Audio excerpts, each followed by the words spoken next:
Good day and welcome to another edition of Citizens Movement Radio News. Today is Wednesday, the 2nd of July 2025.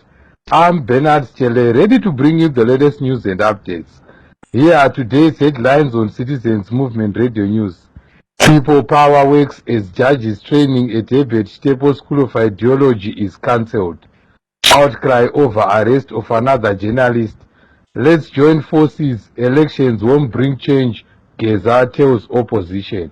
Now let's delve into the detailed stories.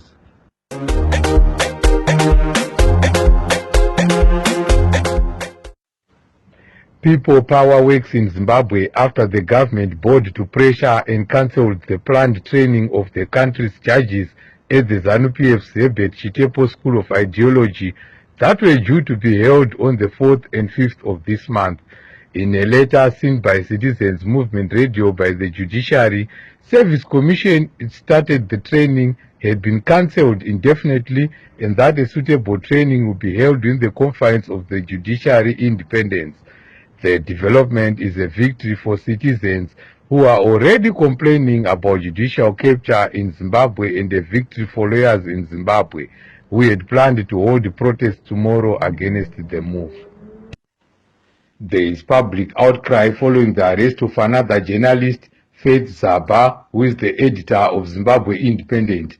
Zaba's arrest follows hotly on the heels of arrest of another journalist, Blessed Mhlanga, in February this year. Zaba is facing charges of undermining authority of the president over a satirical article published under the Mark Recker column in the paper. Opposition official and media practitioner Stephen Sarkozy Chuma condemned Zaba's arrest, saying it's a clear attempt by the regime to silence the media. Chuma said, "The arrest and detention of journalist Faith Zaba, who is the editor of Zimbabwe Independent, is very concerning, especially given that the regime is now making it a culture to arrest journalists for doing their work.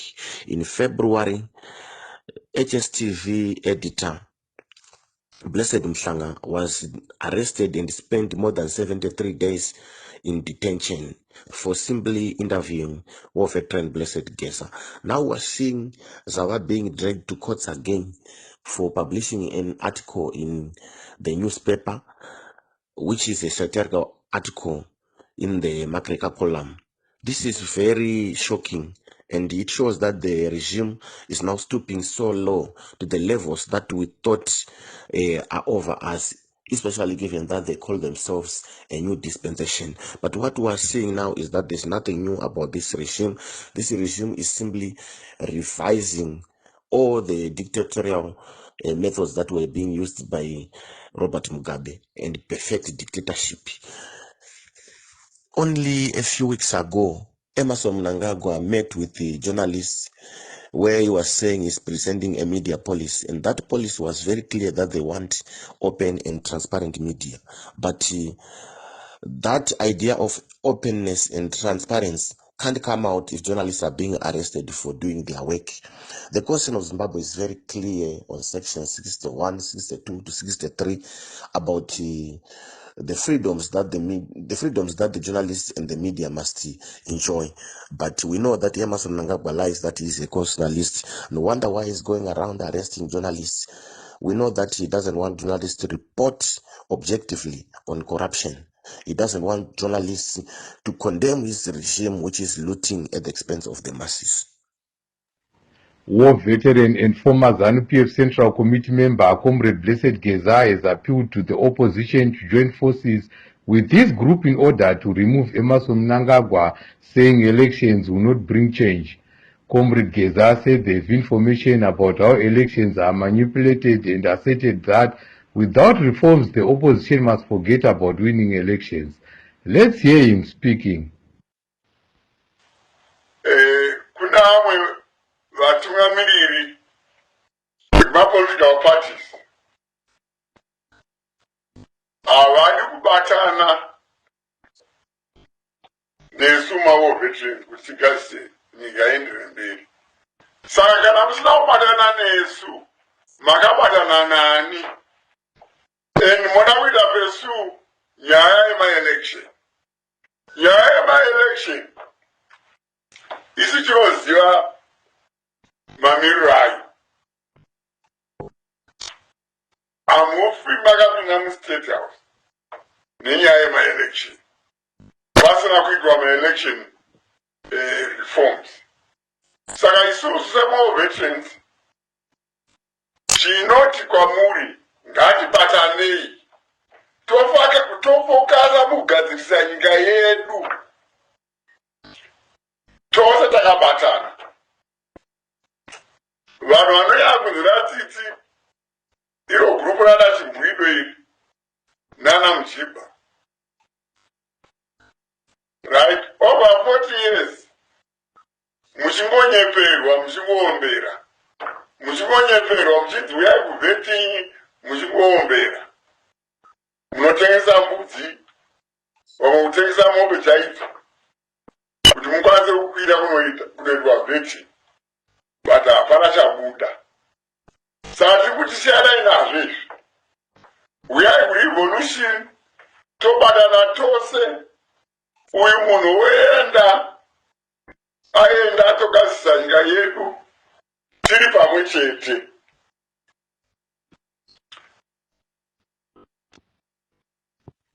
In the same address made last night, Comrade Geza said Emerson Mnangagwa is already preparing his exit from the country.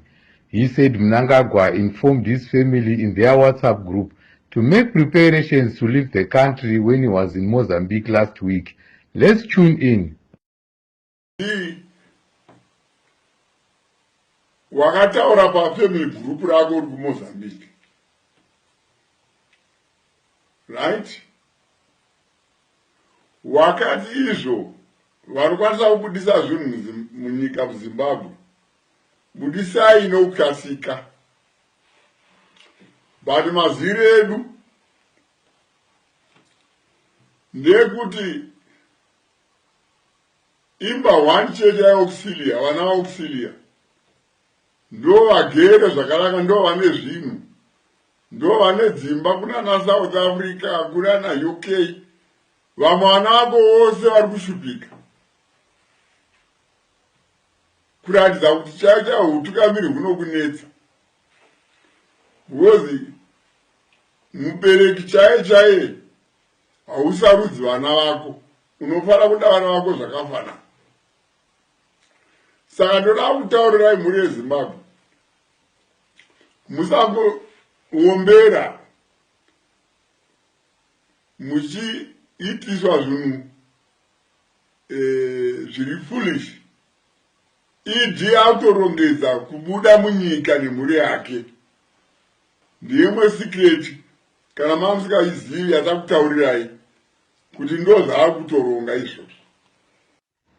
The police yesterday disrupted a press briefing of ZAPU leader Sibangaliswe Nkomo just outside the High Court in Bulawayo. Nkomo wanted to brief journalists about the outcome of his party's court challenge seeking to block Gukurahundi hearings. Speaking as he was being shoved away by the police, Nkomo said Gukurahundi is a genocide and must never be treated as a natural disaster. The courts, however, dismissed this urgent appeal to stop the Gukurahundi outreach program, saying the matter was not urgent. Despite the government's propaganda mouthpieces saying Zig is stabilizing prices, a survey by our news crew in some of the biggest supermarkets showed that the prices pegged in Zig are on the rise. Supermarkets' pricing system on goods follows the black market rate and not the official rate. On black market, US $1 is trading for Zig 33. Opposition youth leader in St. Mary's Chichungwiza, Abisha Chitsungo, has been summoned by the police at St. Mary's police station. Information from reliable sources say Chitsungo is facing trumped-up charges of inciting violence at Forward Shopping Center following community resistance to land barons in the area. ZANU-PF land barons working in cahoots with some members of state security grabbed land at the shopping center without proper documentation, drawing the anger of citizens.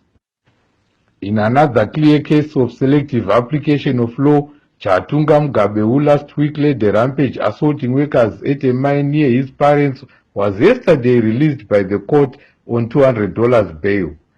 While bail is constitutional right that must be accorded all progressive citizens, the opposition and human rights defenders are often denied this right. Human rights defender Robson Chere, who is still before the courts despite being a victim of abduction, said there is a clear selective application of law when it comes to individuals linked to ZANU-PF compared to the rest of citizens.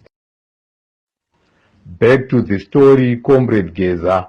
We asked citizens to give us their views on Comrade Geza's speech yesterday and what they think should be done. Hello Zimbabwe, I am Lentor Manaka, an ex-political prisoner. Combine the efforts of different forces with a common agenda can put significant pressure on dictator Mnangagwa and his allies. Geza's centric call is unity and solidarity. The shared struggle against a common enemy can foster unity and solidarity among the opposition forces, potentially leading to a stronger, more cohesive movement. Collective efforts of different forces can accelerate change, potentially leading to the downfall of the dictatorship of Mnangagwa and the establishment of a more democratic or just system. We should also not forget the negative effects faced after overthrowing dictatorship. The same forces that overthrown dictatorship may have differing visions for the future, potentially leading to internal conflict and power struggles.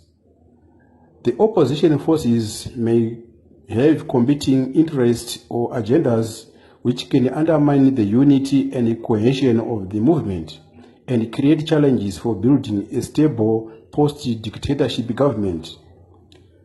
We also have to look at uncertain outcomes.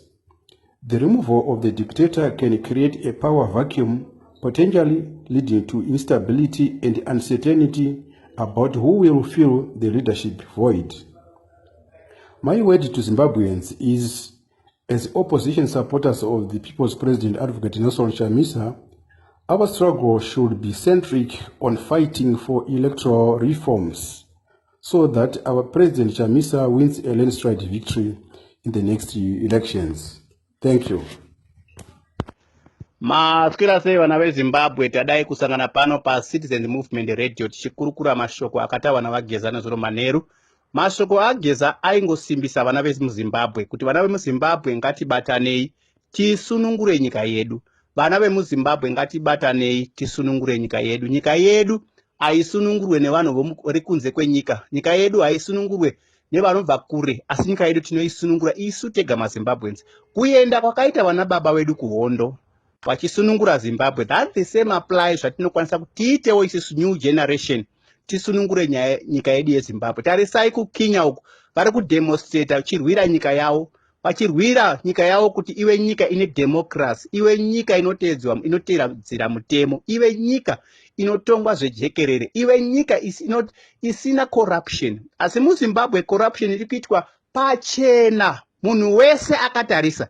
Hapana munhu ari kuti muZimbabwe iko zvinezvi corruption haisikuiti, iri kuitwa chamuhwande. Corruption iri kuitwa pachena, munhu wese akatarisa.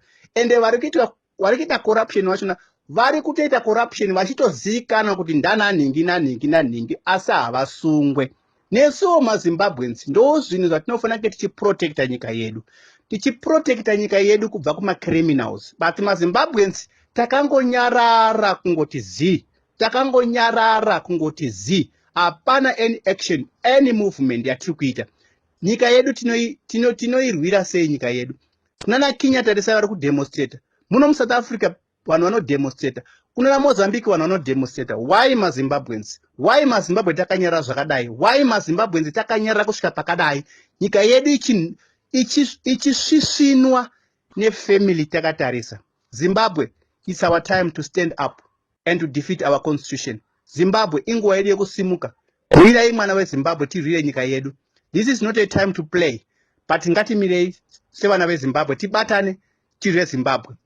Vana Geza zvavari kuita, vana Geza ikurwa kwavo kwemuZANU-PF. Chiwengo wacho is not deserve to be a president. Chiwengo wacho is not deserve to be a president. Because Chiwengo ndiye akakonzesa hondo yatiri kunetsana nayo nhasi. Yakakonzeswa naChiwengo. Hondo yari kunetsana nevana veZimbabwe nhasi yekulutwa kuri kuitwa nyika. yakakonzereswa naiye Chiwengwa, ndiye akakonzesa nyaya iyi. Chiwengwa ndiye akatora munhu akanga adzingwa. Mugabe wazvona kuti munhu he won't deserve to be a president. But Chiwengwa akaramba akati no, iye munhu ndiye atiri kuda. Saka now tarisai hondo iri kuitika. Hondo iri kuitika maZimbabweans. Isi takangomira. Zvakuda vana veZimbabwe kuti tisimuke. Zvakuda nyika kuti tisimuke senyika. Zvakuda vana veZimbabwe tisimuke senyika. Kana Israeri chaiyo akaona kuti vana Farao vapamba vana veIsraeri. But Moses akati ndakuenda kunosunungura vana veIsraeri. Ndakuenda kunosunungura vana veIsraeri. But isi maZimbabweans tiri papi? Israeli yakasunungura yakazvirwira. Ko isu tiri kuda kuti tirwire nani pa problems emunyika yedu? Thank you very much. God bless you. South Africa men's cricket team beat Zimbabwe by 328 runs in the first test series played at Queen Sports Club in Bulawayo. The two teams will meet again on Sunday, the 6th of July, for the second and final match of the series. Real Madrid last night stormed into the quarter-finals of FIFA Club World Cup after beating Juventus 1-0 thanks to a Gonzalo Garcia goal. Madrid will meet Borussia Dortmund, who beat Monterrey 2-1 courtesy of a double from Serhou Guirassy. To conclude our Citizens Movement Radio News, here are the headlines once more.